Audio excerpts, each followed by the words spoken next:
सत्संगत जी प्यार से बोलिए धन्यकार। सत्संगत, आप महापुरुषों के दर्शन करने का ये सौभाग्य जो मिला है। सत्संगत, अभी थोड़ी देर पहले भी महात्मा ऐसा ही जिक्र कर रहे थे कि प्रभु की कृपा हो तो ये रहमत बख्शिश मिलती है।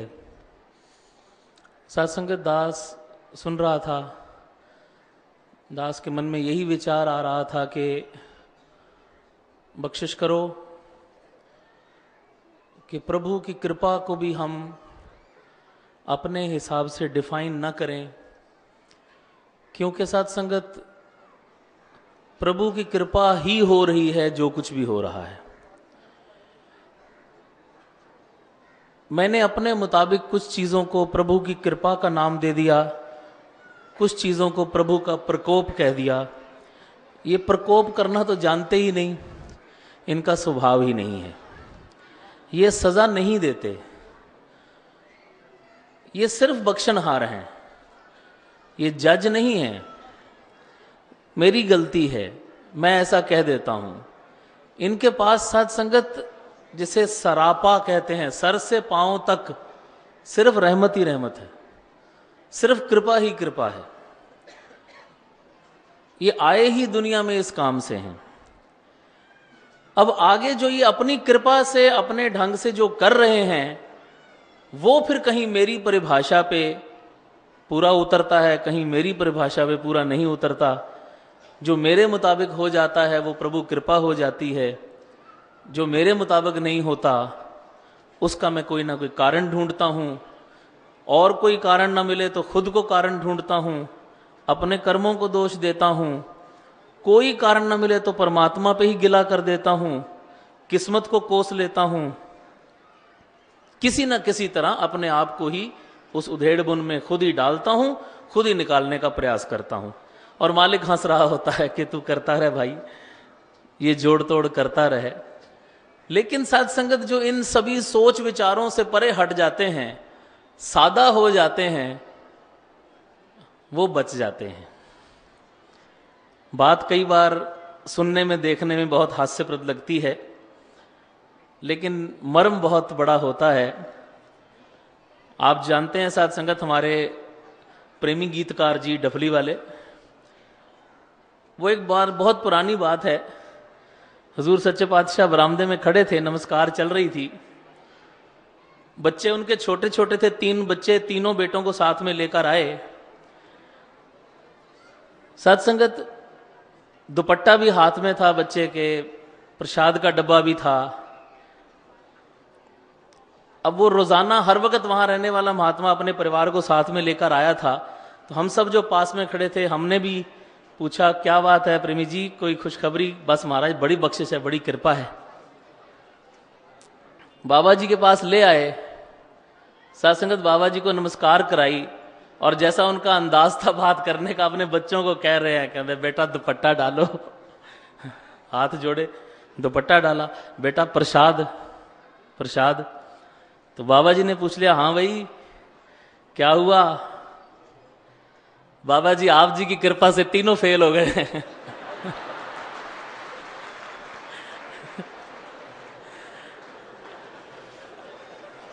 अब वो सारे इसी तरह, जैसे हमारा इस वक्त जो रिएक्शन है वही सबका रिएक्शन था। सभी बड़े जोर से हंसे एकदम कि ये क्या कह रहे हैं कि बाबा जी आप जी की कृपा से तीनों फेल हो गए। बोला प्रेमी जी ये क्या कह रहे हो? कहता पिछले 8-9 साल से अगर इनकी कृपा से पास हो रहे हैं तो फेल किसी और की कृपा से हो गए। ये है प्रभु कृपा,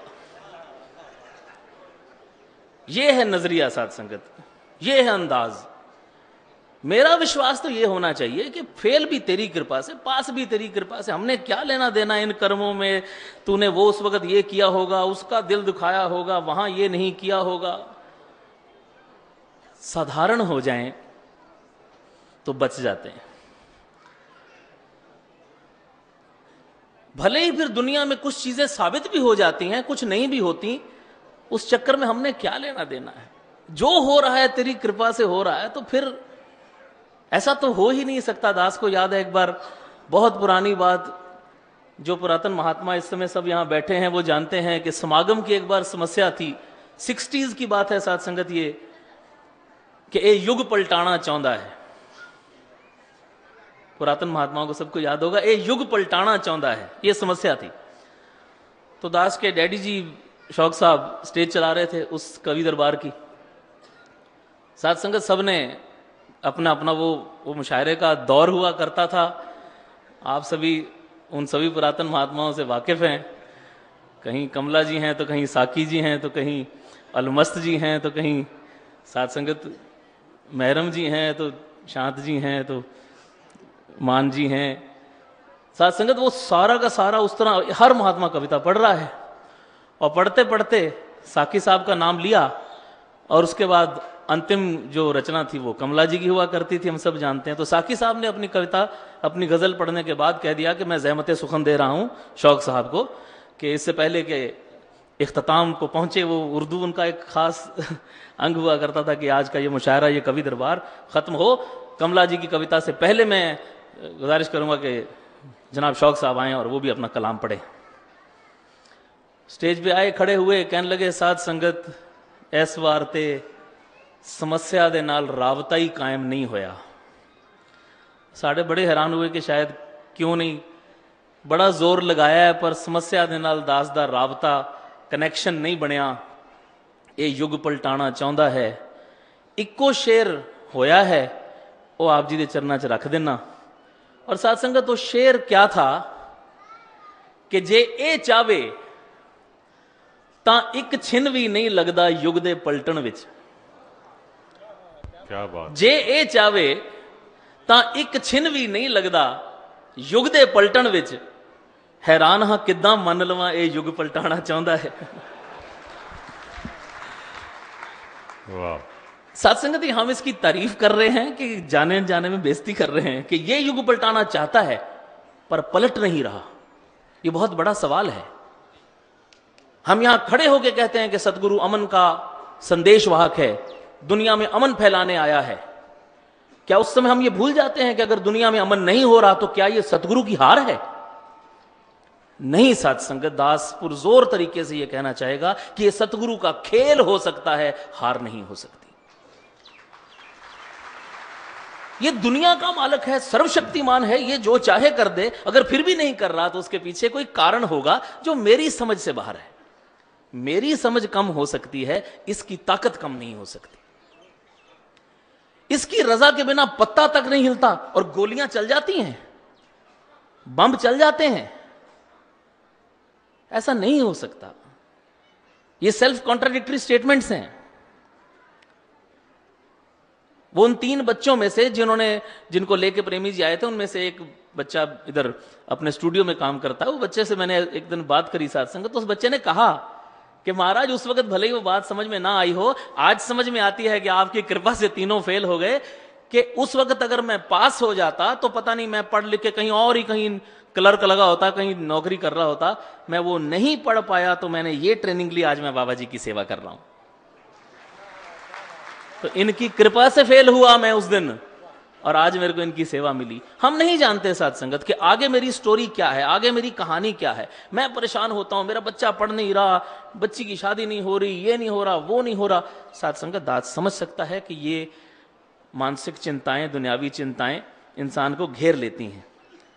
लेकिन आओ साथ संगत इनके चरणों से यही मांगें कि सच्चे पातशाह, क्या सिर्फ मेरी जुबान ही कहती है कि जो तुध भावे साई भली कार? जो नहीं पढ़ रहा वो नहीं पढ़ने के लिए बना होगा भाई, मैं उसे जबरदस्ती क्यों पढ़ा रहा हूं? जिसकी शादी नहीं हो रही उसकी शादी होना शायद उसके लिए कोई और ही नुकसान का कारण होगा, मैं क्यों जबरदस्ती कर रहा हूं? जो हो रहा है उसे होने दूं, करने वाला खुद करेगा। जो बीच में मेरा जोर लगता है साथ संगत, वो कभी कभी मुझे परेशान भी करता है और नुकसान भी करता है।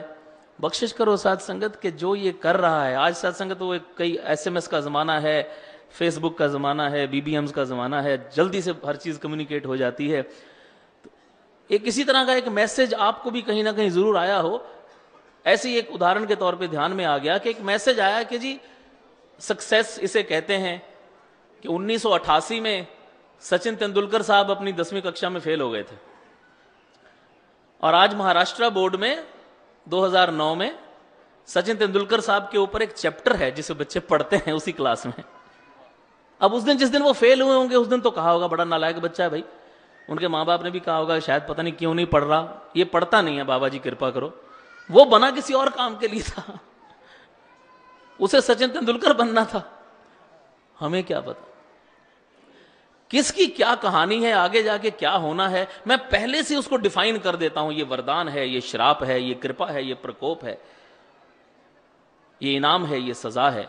साथ संगत, उन्होंने लिख दिया है कि जिस ठाकर से ना ही चारा ताको की जो सद नमस्कारा। साथ संगत, और एक लाइन बड़ी कमाल की, सब कुछ तो लिखा हुआ है कि जो गुर कहे सो कार कमावो, गुरु की करनी काहे धावो। हमने क्या लेना है, जो कह रहे हैं चुप करके करते चले जाएं, उसको ज्यादा समझने की कोशिश करके फंस जाते हैं।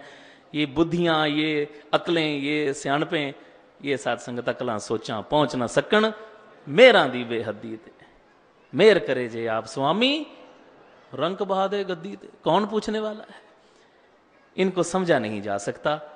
दास के डैडी ये कहा करते थे कि this is one line, this is one field in which clarity is directly proportional to confusion. जितना क्लियर होने का प्रयास करोगे उतने कंफ्यूज होते चले जाओगे।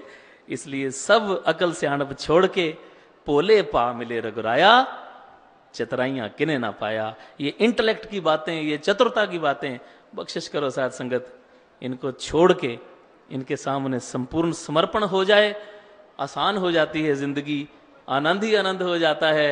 हर तरफ देख के खुशी होती है, किसी को देख के तकलीफ नहीं होती, किसी को देख के ये मुस्कुराहट रुकती नहीं। अंत में बस वही कह के आपसे इजाजत चाहूंगा कि किसी ने पूछ लिया कि फिर इस लाइन पे चलते हुए क्या निशानी है, मुझे कैसे पता लगे कि मैं ठीक जा रहा हूं, मेरी हेल्थ ठीक है।